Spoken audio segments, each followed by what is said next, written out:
السلام علیکم ورحمۃ اللہ وبرکاتہ۔ بسم اللہ والحمدللہ والصلاۃ والسلام علی رسول اللہ وعلی آلہ وصحبہ ومن والاه، اما بعد۔ محترم حضرات و خواتین، اللہ سبحانہ و تعالی کے ناموں میں سے ایک نام ہے الحسیب، یعنی کفایت کرنے والا،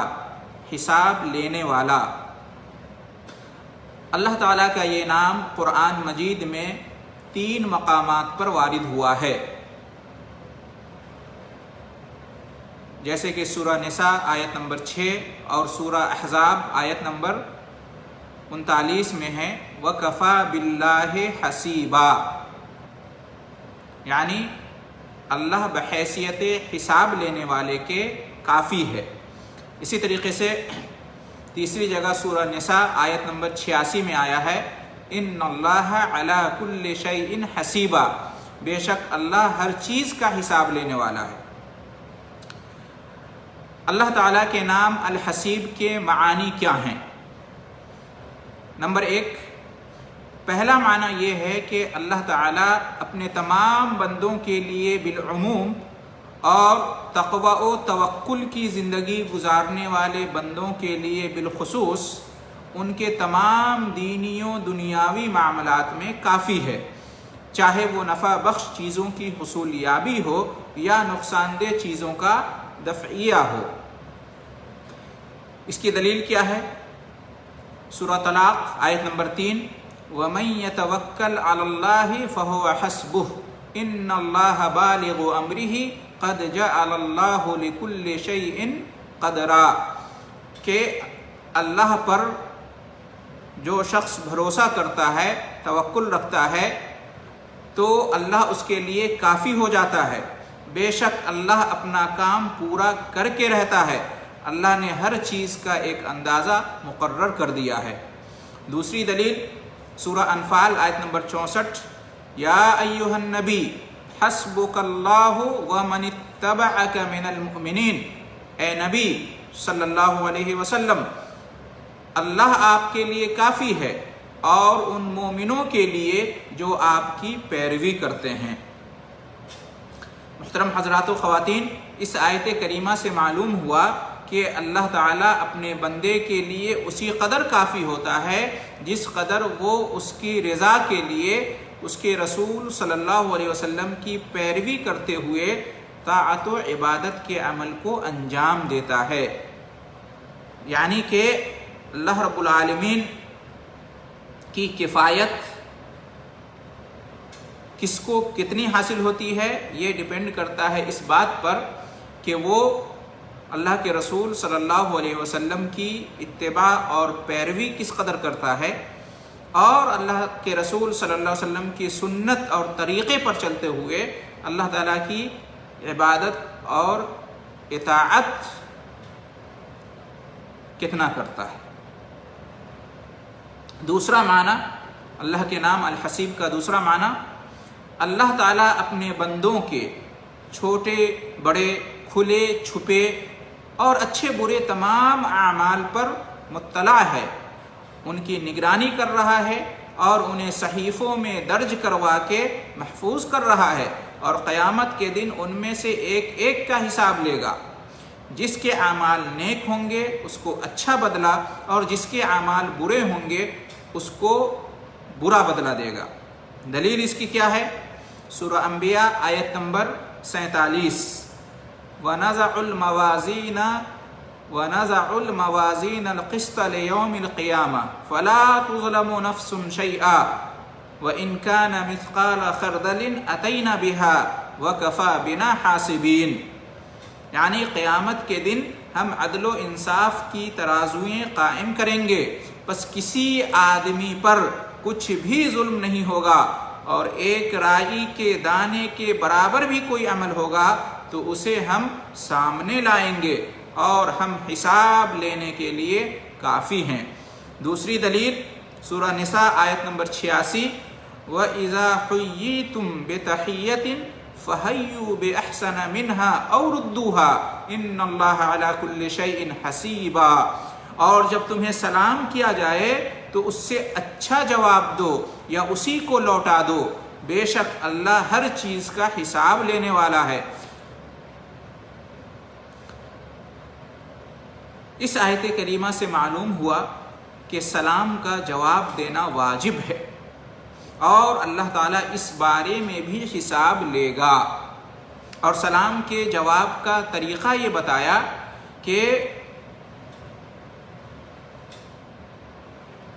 سلام کے جواب میں اور اچھا طریقہ اپنایا جائے، یا کم سے کم اس کے برابر ہی جواب دیا جائے۔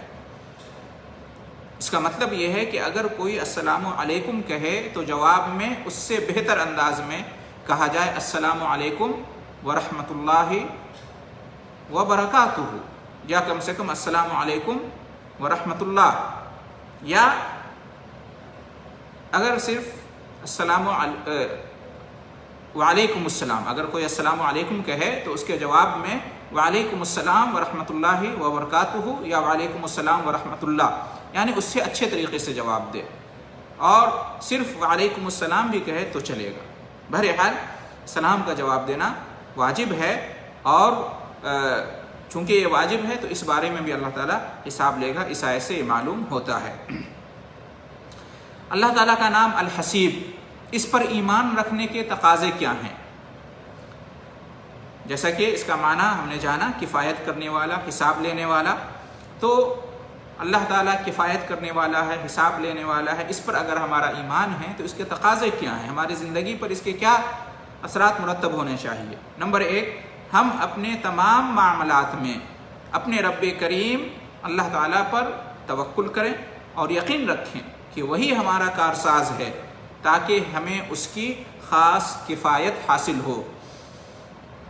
نمبر 2، ہمیں چاہیے کہ حساب کے دن کی تیاری اور اسے آسان بنانے کی فکر میں لگ جائیں، آج ہی دنیا میں اپنا حساب کر لیں قبل اس کے کہ کل قیامت کے دن ہمارا حساب لیا جائے، اس لیے کہ اللہ حساب لینے والا ہے۔ نمبر 3، جب بھی کوئی پریشانی یا خوف درپیش ہو تو یہ دعا کرنی چاہیے، حسبنا اللہ ونعم الوکیل، یعنی اللہ ہمارے لیے کافی ہے اور وہ بہترین کارساز ہے۔ یہ دعا حضرت ابراہیم علیہ السلام نے اس وقت کی تھی جب آپ کو آگ میں ڈالا گیا تھا، اور نبی کریم صلی اللہ علیہ وسلم اور صحابہ کرام نے اس وقت کی تھی جب جنگ احزاب کے موقع پر تمام کفار، مشرکین، یہود، منافقین جمع ہو گئے تھے اور مختلف اطراف سے مدینہ کو گھیر لیا تھا۔ تو معلوم یہ ہوا کہ اس طرح کے حالات میں یہ دعا پڑھنی چاہیے، حسبنا اللہ ونعم الوکیل۔ اسی طریقے سے نمبر 4، اگر ہم چاہتے ہیں کہ آخرت میں ہمارا حساب آسان ہو تو ہمیں چاہیے کہ دنیا میں لوگوں کے ساتھ سختی سے پیش نہ آئیں، ان کے ساتھ آسانی کا معاملہ کریں۔ حدیث میں آیا ہے کہ ہم سے پہلے گزرے ہوئے لوگوں میں ایک شخص کا حساب لیا گیا تو اس کے پاس کوئی خیر نہیں پایا گیا، سوائے اس کے کہ وہ لوگوں سے لین دین کرتا تھا اور ان کے ساتھ آسانی کا معاملہ برتتا تھا، یعنی جب لوگوں سے وہ معاملہ کرتا تھا تو اس میں وہ لوگوں کو آسانی دیتا تھا، نرمی کے ساتھ لوگوں کے ساتھ وہ پیش آتا تھا اور نرمی کا اور آسانی کا سلوک کرتا تھا۔ چنانچہ وہ اپنے کارندوں کو حکم دیتا تھا کہ تنگ دستوں سے درگزر کر دیا کرو، جو تنگ دست ہیں، جیسے کہ مقروض، جس نے قرض لیا ہے، اگر وہ تنگ دست ہے تو اس سے تقاضا کرنے کے لیے جب کارندوں کو بھیجتا تھا تو کہتا تھا کہ اگر واقعی وہ تنگ دست ہو تو اس کے ساتھ نرمی کا برتاؤ کرنا، اسے اور مہلت دے دینا یا درگزر ہی کر دینا، معاف کر دینا۔ بہرحال یہ اس کا